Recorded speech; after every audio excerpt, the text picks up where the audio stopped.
There's a certain kind of person who grows up always feeling out of place. While others are content to laugh at small talk, they're the ones who wonder why people do what they do, why life feels so fragile, why the truth often hides beneath the surface. From a young age, they carry questions far too heavy for their age, and those around them don't know what to do with that depth. Teachers tell them they think too much. Friends joke that they're too sensitive. Family members sigh and wish they could just be a little more normal. Over time, this person begins to believe something must be wrong with them.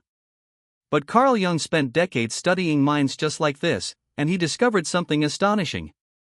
Fewer than 5% of people develop what he called a differentiated consciousness, a rare form of awareness that sees the world with unusual clarity and depth. To the outside world, it may look like overthinking or emotional intensity. To Jung, it was something else entirely, the next stage of human evolution, a sign of psychological advancement. The tragedy is that most who carry this gift never recognize it as such. They are told, again and again, that their very strengths are flaws. Too intense. Too complicated. Too emotional. They spend years, sometimes lifetimes, trying to dim their own light, forcing themselves into a shape that never truly fits. But what Jung understood is that these people are not broken, they are breakthroughs. Their minds are wired differently, built for depth, truth, and meaning, not for shallow conformity. Throughout history, it was often the outsiders, the ones who refused to accept the world as it was, who pulled humanity forward.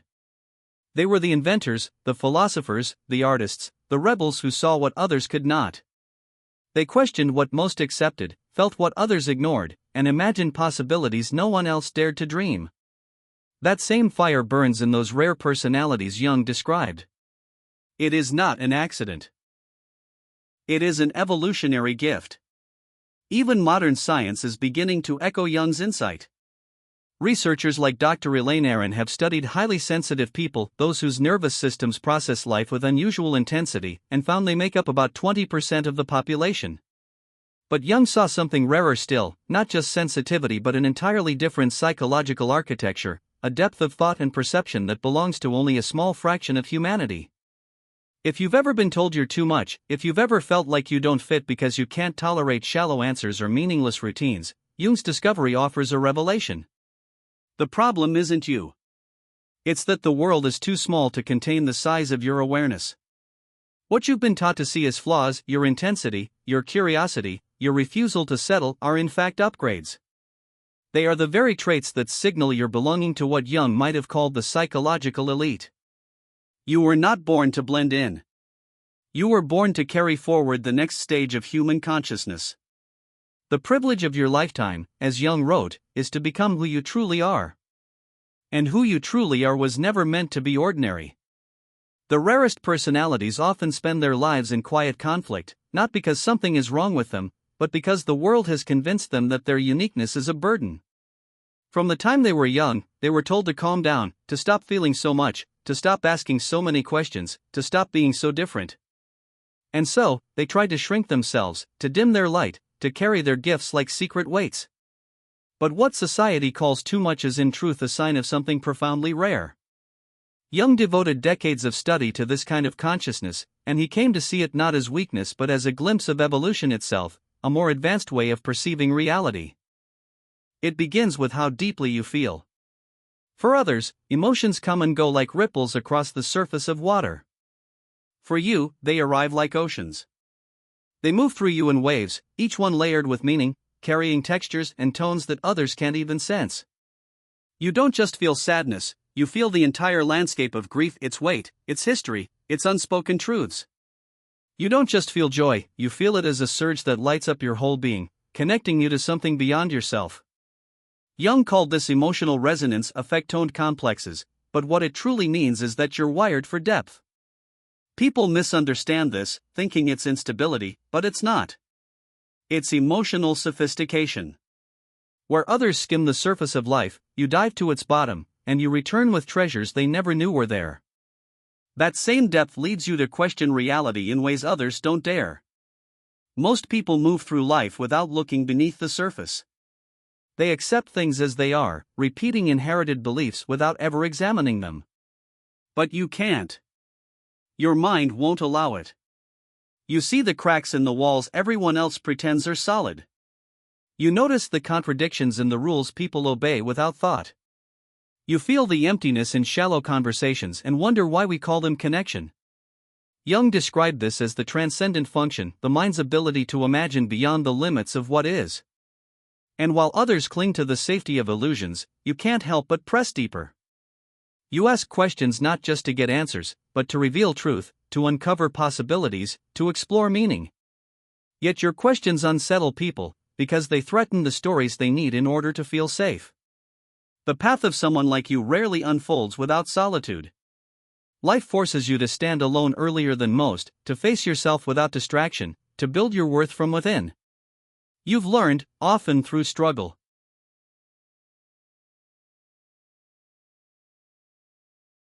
that depending on others to define you is a kind of quicksand, you sink as soon as you lean too heavily. And so you built yourself from the ground up. This wasn't mere self-reliance, it was what Jung called individuation, the journey of becoming whole. You faced the shadow, the hidden parts of yourself that others might deny, and in doing so, you discovered a foundation that cannot be shaken by the absence or opinion of anyone else. Your solitude is not emptiness. It is sanctuary. It is where you return to remember who you are beneath all the noise of expectations. Alongside this independence lives a heightened awareness, an almost supernatural sensitivity to the invisible layers of human interaction. You don't just hear words, you hear the silence beneath them. You notice the shift in tone that betrays someone's unspoken fear.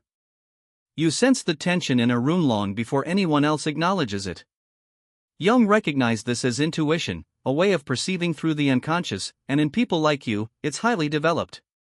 But this gift carries its own weight, because without boundaries, you absorb everything. You carry emotions that don't belong to you. You play the role of healer and listener, often without realizing it, until exhaustion reminds you that even gifts require protection. And through all of this, one truth remains constant: you are driven by meaning. You can't fake enthusiasm for shallow victories or empty goals. You've tried, perhaps, to chase applause, to play the roles society offered, but each attempt felt like betrayal. For you, life without authenticity is not just uncomfortable, it's unbearable. Jung saw this clearly. He warned that when people live against their true psychological nature, they don't just feel restless, they develop symptoms, they're psyche rebels. And you felt it, the hollowness that comes from pretending, the quiet despair beneath external success. For you, depth is not a choice, it's a necessity. Meaning isn't a luxury. It's survival. To live with such depth in a world that fears it can feel isolating, but Jung's work offers a profound reassurance.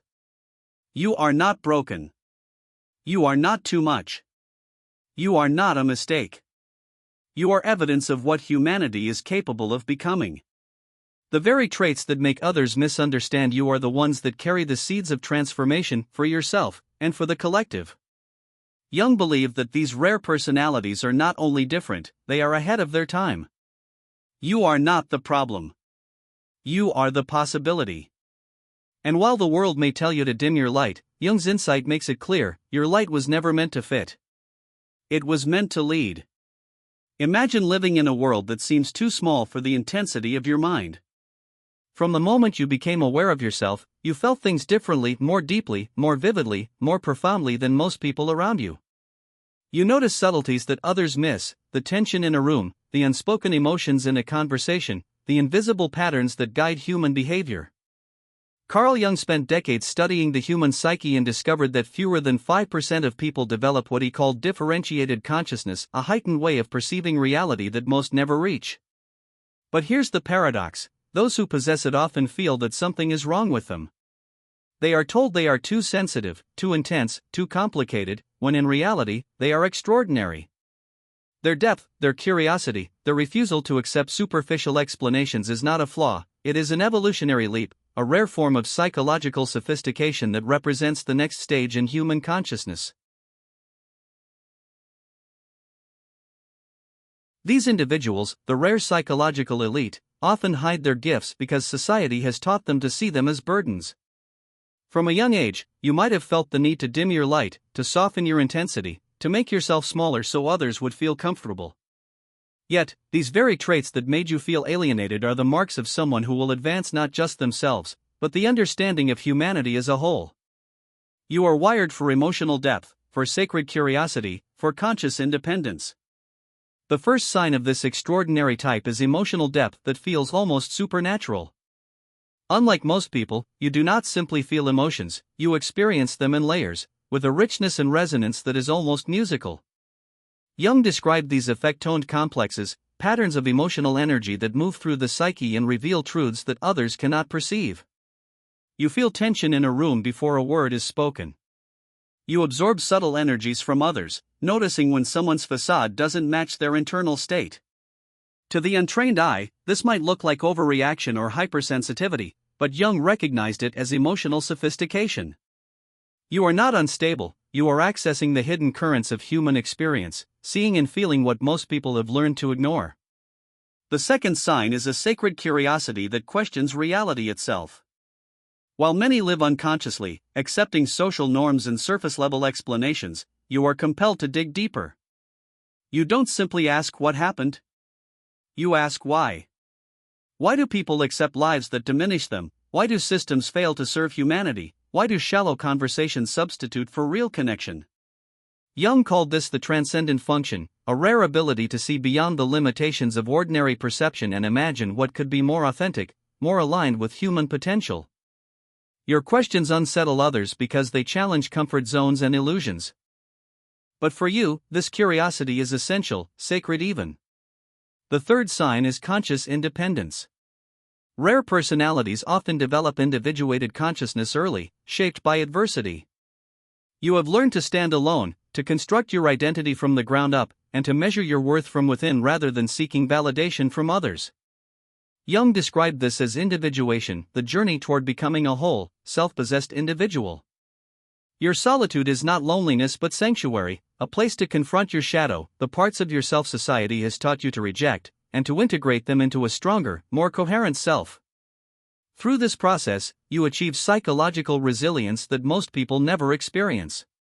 The fourth sign is heightened awareness, what Jung recognized as intuition and active imagination. You don't just observe, you perceive. You detect micro-expressions, subtle shifts in energy, and the emotional undercurrents that most overlook. You can sense when someone is distressed even if they claim to be fine.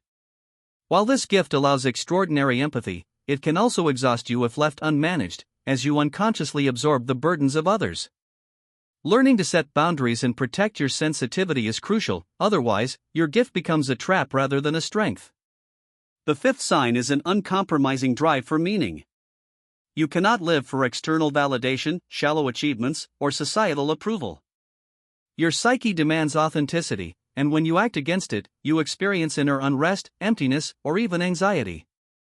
Jung observed that the rare, psychologically advanced mind cannot tolerate inauthenticity. You feel it as a quiet, insistent voice, the need to pursue something real, something profound. Your life cannot be lived on autopilot, and the search for meaning drives every decision you make, every relationship you pursue, every creative expression you undertake. The sixth sign is repeated psychological evolution. As you grow, you inevitably outgrow people, environments, and situations that once felt familiar. Jung called this process psychological death and rebirth. Those who knew you in earlier, smaller versions of yourself may struggle to recognize the evolved you. This is not because you have become difficult, but because you have shed layers of conditioning that no longer serve your true nature. Once you have glimpsed behind the curtain of societal conformity, there is no going back. Your evolution is irreversible, and those who resist your growth cannot dictate your path. The seventh sign is transformational presence. You possess the rare ability to affect those around you simply by showing up authentically. Jung described this as the creation of psychological holding space. When you are present with someone, they feel deeply seen and understood. You listen beyond words, perceiving emotional truths that others often hide from themselves. Your presence allows transformation to occur naturally, offering a kind of psychological healing. Yet this gift carries responsibility. If overextended, it can lead to unconscious self-sacrifice. True mastery comes from balancing empathy with discernment, caring deeply while protecting your own energy. The eighth and final sign is a sense of purpose that cannot yet be fully defined. Jung recognized that these personalities experience a transcendent drive toward individuation and self-expression. You feel compelled to contribute, to create, to leave a mark that goes beyond personal ambition. This calling is not about fame or recognition, it is about alignment with your deepest nature. Ignoring this drive leads to anxiety, depression, or a pervasive sense of meaninglessness. But when you embrace it, you become a conduit for the evolution of consciousness itself, serving not only your own life but the larger human journey. Taken together, these traits reveal an individual who is not too much for the world is too limited for them. Your sensitivity, depth, curiosity, independence, awareness, search for meaning, presence, and sense of purpose are gifts that set you apart. Society may struggle to understand you, but these traits are evidence of psychological advancement and evolutionary potential. Jung wrote, "The privilege of a lifetime is to become who you truly are." For you, that means embracing the very qualities that may have once felt like burdens. You are not broken, you are a breakthrough. You are rare, advanced, and capable of shaping not only your own life but the evolution of human consciousness itself. Imagine feeling different from everyone else, as if the world is painted in colors most people can't see.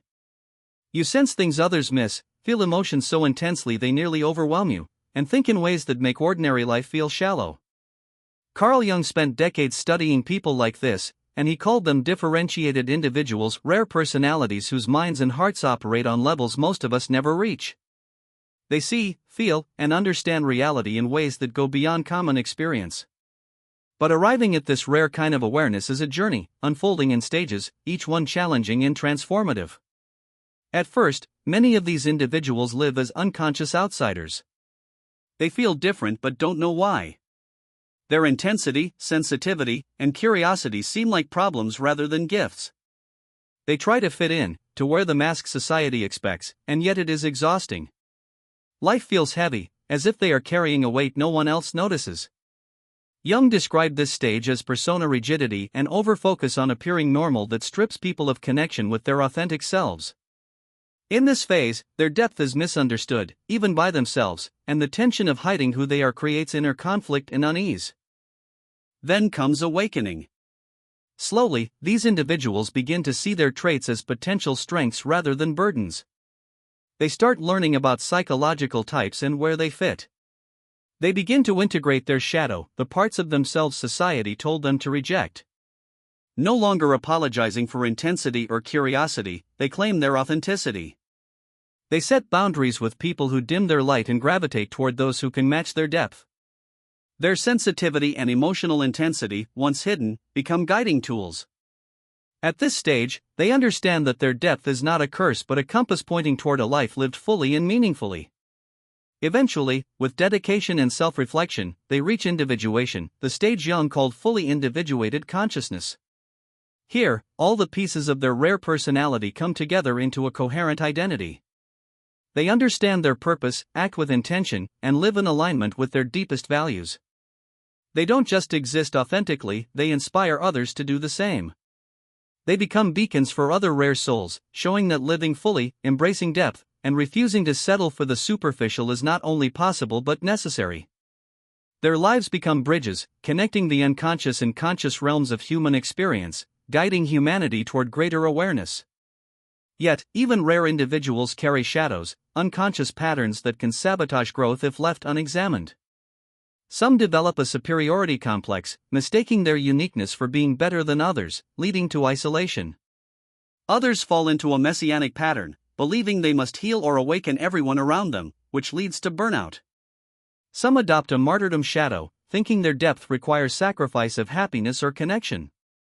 Jung emphasized that recognizing these tendencies is essential.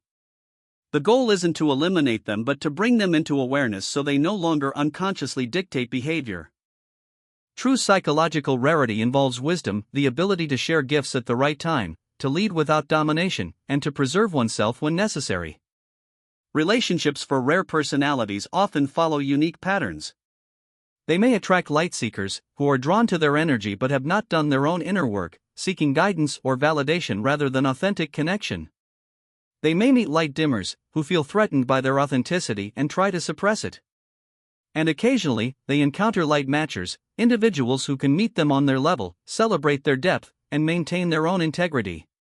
Recognizing these dynamics, what Jung called psychological discrimination, is essential for forming genuine connections. With rare psychological traits comes profound responsibility. Sensitivity, intensity, curiosity, and refusal to settle are not just personal gifts, they serve the evolution of human consciousness. Surface-level interactions feel empty because these individuals sense that their work requires depth, courage, and authenticity. Yet Jung also warned against psychological inflation, the belief that being rare makes one superior. True mastery requires holding both humility and power, knowing that uniqueness is a tool to be applied wisely, not a reason to judge others. Sensitivity is intelligence, intensity is the strength needed for some situations, and the refusal to settle is necessary for human growth. Traits that might have felt like burdens are actually catalysts for evolution. By living authentically, embracing these rare traits, and navigating relationships consciously, these individuals not only transform their own lives but create space for others to awaken. They become mirrors, reflecting potential for psychological development and growth. This journey is not simple. It demands confronting shadows, embracing gifts, and making wise choices about when to act and when to hold back. It requires courage to stand alone and compassion to guide others when possible. But in embracing this path, the rare individual discovers that being different is not a curse, it is a calling. They are not too much for the world. The world is too little for them. Their life, their depth, and their work are contributions to the evolution of consciousness, proving that authenticity, depth, and courage are the greatest gifts one can offer to themselves and to humanity. From early on, you probably noticed you experienced the world differently. Ordinary moments felt layered, heavy with meaning, or electric with emotion in ways that others didn't seem to register. You felt deeply, thought intensely, and questioned everything that others took for granted. Carl Jung spent his life studying people like you, rare individuals whose minds, hearts, and consciousness operate on levels most never reach. He discovered that fewer than 5% of people develop what he called differentiated consciousness, a rare ability to perceive, feel, and understand the world with profound depth. But here's the paradox: much of your life you've been told that this intensity is too much, that your sensitivity is a weakness, that your relentless curiosity or refusal to settle is a problem. Society has taught you to hide your gifts, to dim your light, to shrink yourself just to fit in. Yet Jung showed that these traits are not flaws, they are evolutionary upgrades. The emotional depth that makes you feel like you carry the world in your chest is not instability, it's emotional intelligence functioning at an advanced level. Your curiosity, your refusal to accept shallow answers, is not negativity, it is consciousness pushing beyond limitations. Your independence, your solitude, your ability to sense what others overlook, are not signs of isolation. They are the foundation of psychological sovereignty. Each of these traits positions you as a pioneer, a trailblazer for the next stage of human consciousness. Every time you felt like an outsider, every time you were criticized for being too intense or too sensitive, you were actually scouting new territory for human potential. Every time you chose authenticity over comfort, you were expanding the possibilities for what life and human connection could be. Every time you refused to settle for shallow meaning, you raised the bar for how deeply life could be experienced. This path is rarely easy. You have walked roads that few have tread. You faced isolation and misunderstanding because most cannot recognize the depth you embody. Friends, family, and acquaintances may have struggled to keep up with your growth, trying to pull you back to what felt safe, comfortable, and predictable. But you cannot return to the old versions of yourself that conformed, people-pleased, or silenced their depth. You have evolved beyond those limits. Jung called this process psychological death and rebirth. It is a solitary journey, but it is necessary for authentic growth. Along the way, you've discovered the power and the burden of being deeply aware. You sense what others try to hide, feel the tension before words are spoken, and intuit truths that remain invisible to the average person. Jung recognized this as a form of active imagination and hyper-awareness. But he also warned that such sensitivity can exhaust you if you don't protect it. Without discernment, you risk carrying the pain of others, becoming a silent therapist to everyone around you while neglecting your own soul. The challenge is learning when to give, when to hold back, and how to maintain balance. You also crave meaning over comfort, authenticity over approval, and purpose over convenience. When you live for external validation or shallow goals, your psyche rebels. Anxiety, emptiness, and dissatisfaction emerge because your soul demands alignment with something deeper. Jung saw that rare personalities cannot thrive in inauthentic lives, their very psychology compels them to pursue purpose and truth. This calling may be undefined, subtle, or distant, but it is undeniable. You feel it as a restless knowing, a sense that your life is meant to contribute not only to yourself but to the evolution of human consciousness.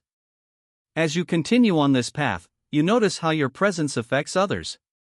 When you show up fully, authentically, your energy awakens something in those around you. You don't just converse, you create space for transformation.